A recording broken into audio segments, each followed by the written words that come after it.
In this lesson, we'll continue creating objects that don't necessarily fit onto any of our three perspective planes.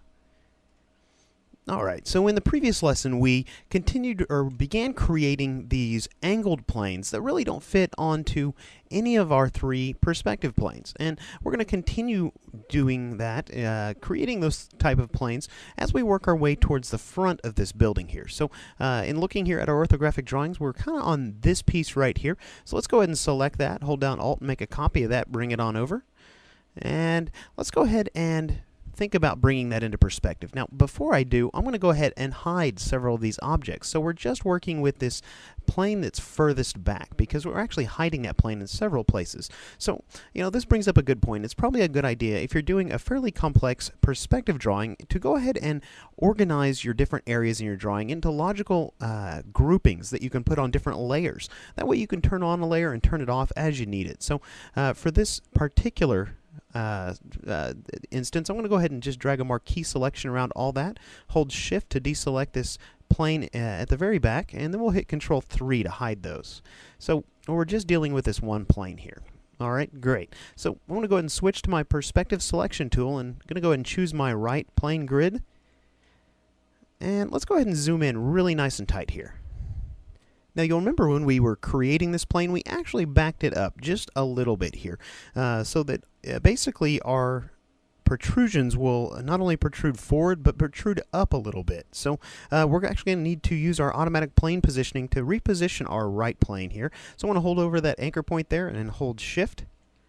And we're going to position that plane even with that point right there. So now we can zoom back out and we can go ahead and bring this into perspective here and snap it in right on that plane. Now, I'm going to get pretty close, but you can see it's not going to snap to the object. It's actually snapping to the grid lines. So I'm going to get it pretty close, and I'm going to show you how to make that line up perfectly here. So let's go ahead and zoom in on that here.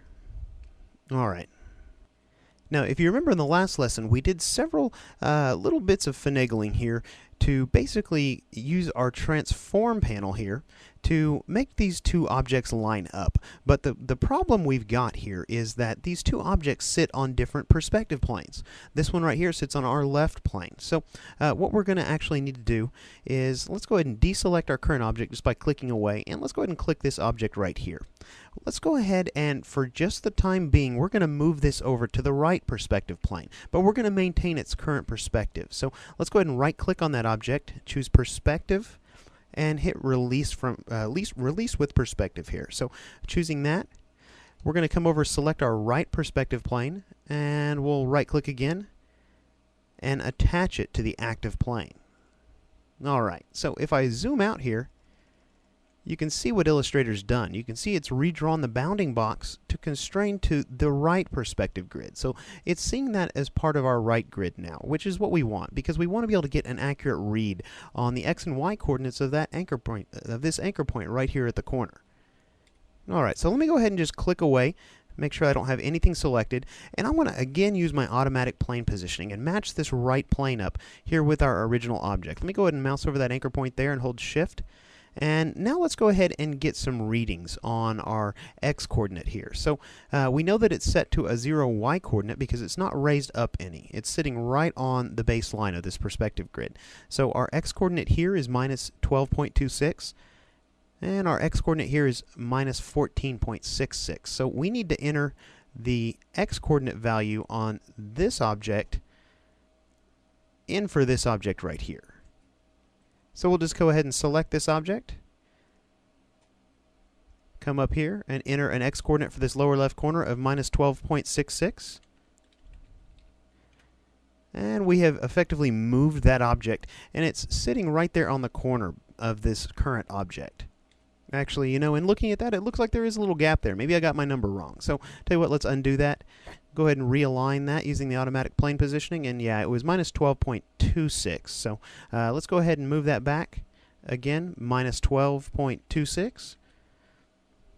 And there we go. It's in exactly the right position now. So now we're ready to come up here and begin working with this this path segment up here. But before we do that, let's go ahead and make sure we switch this perspective on this particular shape back to where we had it. So we're going to release that from perspective again. Select our left grid plane and reattach it. Now we've got that shape back where it originally started. So we're ready to go ahead and continue. So I'm going to come in, grab my direct selection tool here. Let's come in and grab this path right here. And actually it looks like we've got several anchor points here. So I'm going to go ahead and click on these anchor points holding shift. These are actually extra anchor points we probably don't even need. So we'll go ahead and just select all those anchor points along this path with the exception of the corner ones. And we'll delete those to delete all the path segments there. And let's come back and delete this path segment on the left side as well. So what we're left with here is just the top and the bottom of that shape, and we'll go ahead and bring those to the front.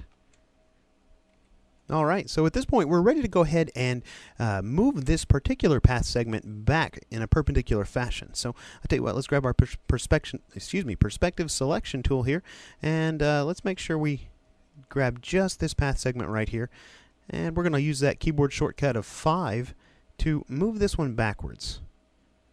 And we're going to get it pretty close. We can line it up here with our transform panel here in just a moment. We'll just zoom in nice and tight on this. Alright. Now if you remember from the last lesson, we're actually going to need to release this anchor point, or this path segment, from its perspective plane. So we'll do that again here. Select the left perspective grid and attach this to that perspective grid, or that active plane here. And now we can come in and take a reading on the X and Y coordinates here and match this anchor point up with this one. So taking a look at this one here, you can see that the X value is minus 191.6. So we'll come in here and input that value for that top left corner of our reference point. And we have now positioned that segment exactly up against our current plane. So at this point we can go ahead and grab our pen tool and recomplete this shape. So I'm going to click on that anchor point there, and we'll come down here and we'll look for that anchor point for this path that's down here. There we go. We'll link those together. And I tell you what, let's go ahead and select this entire shape and hit Control J to complete that path, to join that path. Alright, so we've created the first face here for the front side of our building. And I want you to take note here that this current face is still assigned to this left perspective grid. What that's going to allow us to do is create a copy of this for the other side of this front of our front of the building. So we could actually hold down Alt and 5, and we'll do this here in just a moment. We've still got to create the centerpiece though, and we can create a copy here perpendicular to this one when we're ready to create that next piece, just like so. So I'm actually going to undo that for right now.